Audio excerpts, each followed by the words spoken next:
اعوذ باللہ من الشیطان الرجیم بسم اللہ الرحمن الرحیم یا ایہا الذین آمنوا اتقوا اللہ وکونوا مع الصادقین۔ اے لوگو جو ایمان لائے ہو، اللہ سے ڈرو اور سچے لوگوں کے ساتھ شامل ہو جاؤ۔ ما کان لأہل المدینۃ ومن حولهم من الاعراب ان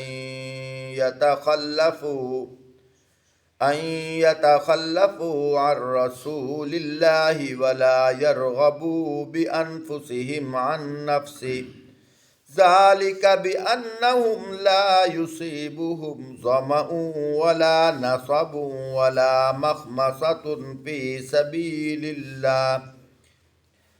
سبيل الله ولا يطؤون موطئا يغيظ الكفار ولا ينالون من عدو نيلا إلا كتب لهم به عمل صالح ان اللہ لا یضیع اجر المحسنین۔ فرمایا مدینے کے رہنے والے اور اس کے آس پاس رہنے والے دیہاتیوں کو یہ ہرگز زیبا نہیں تھا کہ اللہ کے رسول کو چھوڑ کر گھر بیٹھے رہتے اور اس کی طرف سے بے پرواہ ہو کر اپنے نفس کی فکر میں لگ جاتے، اس لیے کہ ایسا کبھی نہ ہوگا کہ اللہ کے راستہ میں بھوک پیاس اور جسمانی مشقت کی کوئی تکلیف وہ جھیلیں اور منکرین حق کو جو راہ ناگوار ہے اس پر کوئی قدم وہ اٹھائیں، کسی دشمن سے عداوت حق کا کوئی انتقام وہ لیں اور اس کے بدلے ان کے حق میں ایک عمل صالح نہ لکھا جائے۔ یقیناً اللہ کے ہاں نیکی کرنے والوں کا اجر ضائع نہیں کیا جاتا۔ وَلَا يُنْفِقُونَ نَفَقَةً صَغِيرَةً وَلَا كَبِيرَةً وَلَا يَقْطَعُونَ وَادِيًا إِلَّا كُتِبَ لَهُمْ لِيَجْزِيَهُمُ اللَّهُ أَحْسَنَ مَا كَانُوا يَعْمَلُونَ۔ اسی طرح یہ بھی کبھی نہ ہوگا کہ وہ اللہ کے راستہ میں تھوڑا یا بہت کوئی تھوڑا یا زیادہ خرچ اٹھائے اور کوشش جہاد میں کوئی وادی وہ پار کرے اور اس کے حق میں اسے لکھ نہ لیا جائے تاکہ اللہ ان کے اس اچھے کارنامے کا صلہ انہیں عطا کرے۔ وَمَا كَانَ الْمُؤْمِنُونَ لِيَنْفِرُوا كَافَّةً فَلَوْلَا نَفَرَ مِنْ كُلِّ فِرْقَةٍ مِّنْهُمْ طَائِفَةٌ لِيَتَفَقَّهُوا فِي الدِّينِ وَلِيُنْذِرُوا قَوْمَهُمْ اِذَا رَجَعُوا إِلَيْهِمْ لَعَلَّهُمْ يَحْذَرُونَ۔ فرمایا اور یہ کچھ ضروری نہ تھا کہ اہل ایمان سارے کے سارے ہی نکل کھڑے ہوتے، مگر ایسا کیوں نہ ہوا کہ ان کی آبادی کے ہر حصہ میں سے کچھ لوگ نکل کر آتے اور دین کی سمجھ پیدا کرتے اور واپس جا کر اپنے علاقے کے لوگوں کو خبردار کرتے تاکہ وہ نافرمانی سے بچتے۔ سبحان اللہ۔ محترم سامعین، یہاں آپ نے سنا کہ اللہ پاک فرما رہے ہیں ان اللہ لا یضیع اجر المحسنین۔ محسن احسان سے ہے، احسان کا مطلب نیکی۔ فرمایا اللہ پاک نیکی کرنے والوں کا اجر ضائع نہیں کرتے، چاہے ظاہری طور پر کی جائے، چاہے خفیہ طور پر کی جائے، چاہے تنہائی میں کی جائے، چاہے مجمع عام میں کی جائے، لیکن نیت شرط ہے۔ اگر نیت ریاکاری دکھلاوا ہے تو پھر وہ نیکی وبال ہے، وہ گناہ ہے۔ اگر نیت اللہ کی رضا ہے تو وہ نیکی بھی بہت بڑا اجر ہے۔ فرمایا ایک کھجور کا دانہ اخلاص نیت کے ساتھ اللہ کی بارگاہ میں اللہ کی رضا کے لیے دیا جائے، فرمایا اللہ پاک اس کا ثواب بڑھا چڑھا کر احد پہاڑ سونا اللہ کے راستہ میں صدقہ خیرات کرنے کا ثواب عطا فرماتے ہیں۔ جیسا کہ ایک روایت کے اندر آتا ہے بات نیت کی کہ آپ صلی اللہ علیہ وآلہ وسلم ایک رات باہر نکلے تو حضرت ابو بکر صدیق رضی اللہ تعالیٰ عنہ آہستہ آواز سے قرآن پاک کی تلاوت فرما رہے تھے۔ تھوڑا سا آگے چلے تو حضرت فاروق اعظم رضی اللہ تعالیٰ عنہ اونچی آواز سے قرآن پاک تلاوت فرما رہے تھے۔ صبح ہوئی، آپ صلی اللہ علیہ وآلہ وسلم نے حضرت ابو بکر صدیق رضی اللہ تعالیٰ عنہ سے پوچھا آپ آہستہ قرآن پاک کی تلاوت کر رہے تھے، اس کی کیا وجہ ہے؟ عرض کی یا رسول اللہ صلی اللہ علیہ وآلہ وسلم، جس ذات کے لیے میں قرآن پڑھ رہا تھا مجھے یقین ہے وہ دلوں کے بھیتوں کو بھی جانتا ہے، تو اس لیے میں اس کو سنانے کے لیے آہستہ پڑھ رہا تھا۔ فاروق اعظم رضی اللہ تعالیٰ عنہ کی باری آئی، پوچھا کہ آپ کیوں اونچا پڑھ رہے تھے؟ عرض کی یا رسول اللہ صلی اللہ علیہ وآلہ وسلم، میں بھی اللہ کو سنانے کے لیے پڑھ رہا تھا لیکن میرے اوپر نیند کا غلبہ تھا، میں اس لیے اس نیند کو دور کرنے کے لیے تھوڑا سا اونچا پڑھ رہا تھا کہ میرے اوپر نیند کا غلبہ ہٹ جائے۔ نیت میری بھی یہی تھی کہ میں اپنے اللہ کو سنا رہا۔ اب یہاں ایک ہمیں ثبوت مل گیا کہ اگر مجمع عام میں کوئی آدمی ظاہری طور پر کوئی نیکی کرے، اگر اس کی نیت ٹھیک ہے تو وہ نیکی کرنا بھی اجر ہے، لیکن مجمع عام سے ہٹ کر خفیہ طور پر کوئی نیکی کرے ہے وہ بھی اللہ کی رضا، اگر نیت ٹھیک ہے وہ بھی اجر ہے۔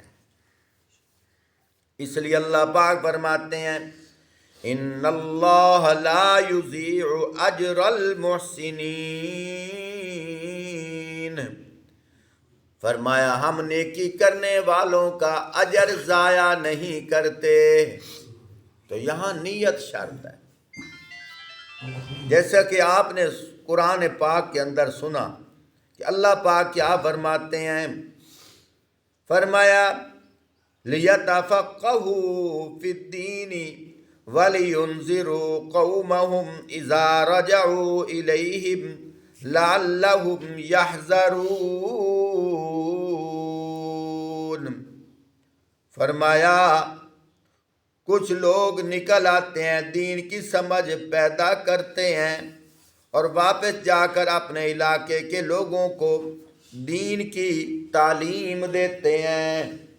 حدیث پاک کے اندر آتا ہے، آپ صلی اللہ علیہ وآلہ وسلم نے فرمایا مَن يُرِدِ اللَّهُ بِهِ خَيْرًا يُفَقِّهْهُ فِي الدِّينِ، فرمایا اللہ پاک جس کے ساتھ بھلائی کا ارادہ فرماتے ہیں اللہ پاک اسے دین کی سمجھ عطا فرماتے ہیں۔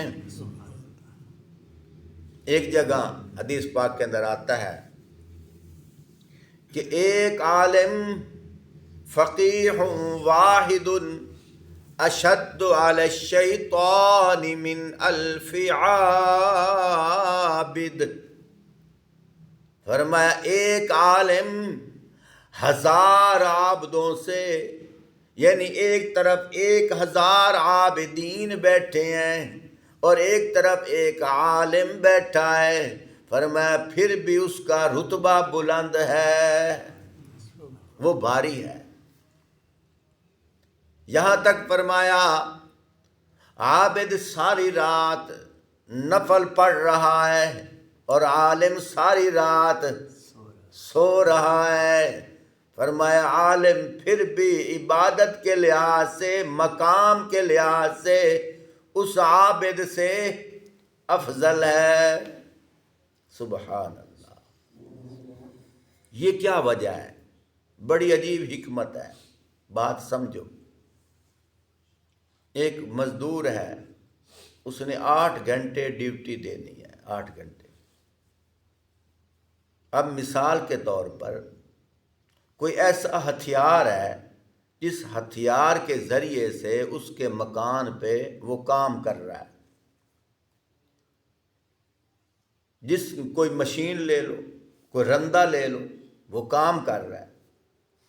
اب جب وہ مشین چلے گی، وہ 8 گھنٹے ڈیوٹی کے اندر اکاؤنٹ ٹائم ہوگا، لیکن وہ رندہ چلتا چلتا تھوڑا سا اس کا جو رندہ ہے وہ کمزور ہو جائے، اس کو اب تیز کرنا ہے۔ اب تیز کرنے کے لیے اس نے مشین کو کھولا، اب کھول کر بیٹھ رہا ہے۔ ظاہری طور پر مکان مالک کا یہ کام نہیں کر رہا، یہ تو اب اپنی مشین کھول کے بیٹھا ہے، مکان مالک کا کام تو نہیں کر رہا۔ لیکن چونکہ اس کا کام کرتے ہوئے اس کا رندہ، اس کا جو وہ کاٹنے کا جو اثر ہے وہ ختم ہو گیا ہے، اب وہ اثر پیدا کرنے کے لیے اس کو تیز کر رہا ہے۔ یہ کام، یہ ٹائم بھی اس کے کام کے اندر اکاؤنٹ ہوگا۔ سمجھ آ رہی ہے؟ یہ بھی اسی طرح ہے میرے محترم۔ عالم جو ہے اس نے دین کا کام کرنا ہے۔ جب دین کا کام کرے گا، جیسا کہ میں اب درس قرآن دے رہا ہوں، یہ تو اکاؤنٹ ہو رہا ہے، لیکن عالم اگر سو جائے، وہ ایسے ہی ہے جیسے وہ رندہ تیز کر رہا ہے، اس کا سو جانا بھی اکاؤنٹ ہو رہا ہے، اس لیے کہ وہ سوئے گا تو اس کے دماغ کو تر و تازگی ملے گی۔ جب اس کی طبیعت فریش ہوگی، طبیعت فریش نہیں ہوگی تو وہ پڑھائی کیسے کرے گا؟ تو پڑھائی کا تعلق صحت کے ساتھ ہے، تو وہ جو سکون پکڑ رہا ہے، وہ جو نیند کر رہا ہے، ادھر وہ جو عابد عبادت کر رہا ہے، اس نے جو عبادت کی ہے وہ اپنے لیے کر رہا ہے، لیکن یہ جو عالم سو رہا ہے، اس کا سونا اس عابد کی عبادت سے بلند اس لیے ہے، یہ سو کر اٹھے گا، اس کا ذہن تر و تازہ ہوگا، اس کی طبیعت فریش ہوگی، اس کا سکون ہوگا، تو یہ علم پڑھ کر آگے لوگوں کو بتائے گا۔ معلوم یہ ہوا عابد عبادت کر رہا ہے، صرف اپنی فکر کر رہا ہے، عالم سو رہا ہے، لیکن سوتے ہوئے بھی اس کو امت کی فکر ہے، اس کو عوام کی فکر ہے، اللہ کی مخلوق کی فکر ہے۔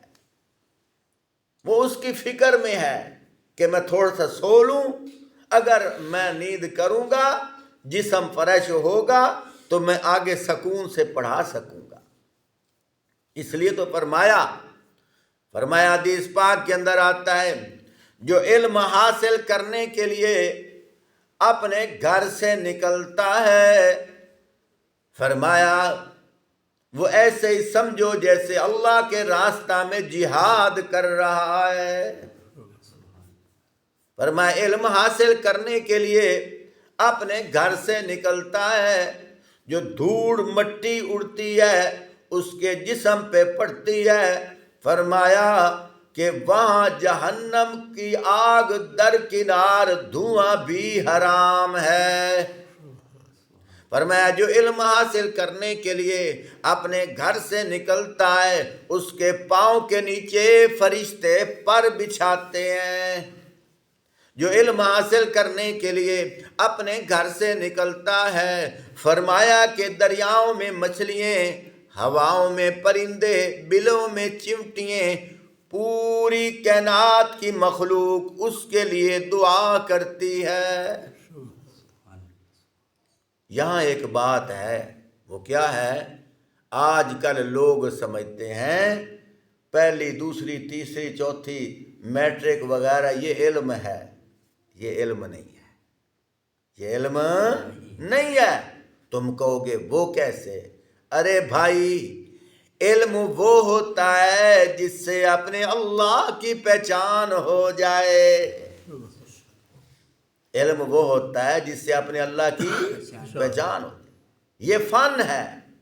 اس فن سے ہم بجلی کا ٹاور بنائیں گے، اس فن سے ہم موٹر سائیکل بنائیں گے، اس فن سے ہم مکان کی تعمیر کریں گے، اس فن سے اللہ کی ہمیں پہچان. آپ کہو گے نہیں قاری صاحب آپ کیسی باتیں کر رہے ہو؟ چلو میں ابھی بتاتا ہوں. ایک آدمی ہے، اس کے 4 بیٹے ہیں. اس نے ایک بیٹے کو سکول بھیج دیا، وہ بڑا ہوا ڈاکٹر بن گیا. دوسرے کو سکول بھیجا، بڑا ہوا پائلٹ بن گیا. تیسرے کو سکول بھیجا، بڑا ہوا انجینئر بن گیا. چوتھا لولا لنگڑا ہے، اس نے اس کو مدرسے بھیج دیا. اس نے اللہ کا قرآن پڑھا. اب کچھ عرصے کے بعد اس آدمی کا انتقال ہو گیا. توجہ کیجئے، اب 4 بیٹے آ گئے. ایک بیٹا کہتا ہے یا اللہ، میرے ابو نے مجھے انجینئر بنایا تھا، اس کا سارا ثواب میں اس کے ملک کرتا ہوں، بتاؤ اس کو اجر ملے گا؟ یا اللہ، اس میرے ابو نے مجھے ڈاکٹر بنایا ہے، میں سارا ثواب اس کے ملک کرتا ہوں، ملے گا اجر؟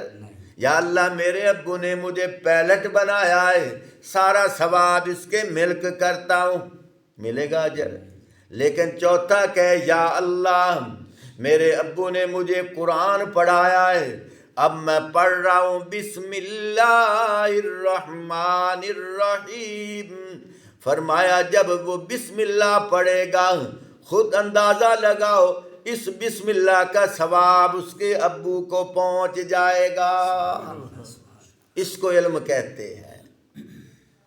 میں نے پتہ نہیں کتنے لڑکوں کو دیکھا ہے، وہ جب کالج سے چھٹی ہوتی ہے تو وہ کنڈکٹر کیا کہتے ہیں، چھت پہ جاؤ. وہ چھت پہ جاتے ہیں، اتنی کتابیں ہوتی ہیں.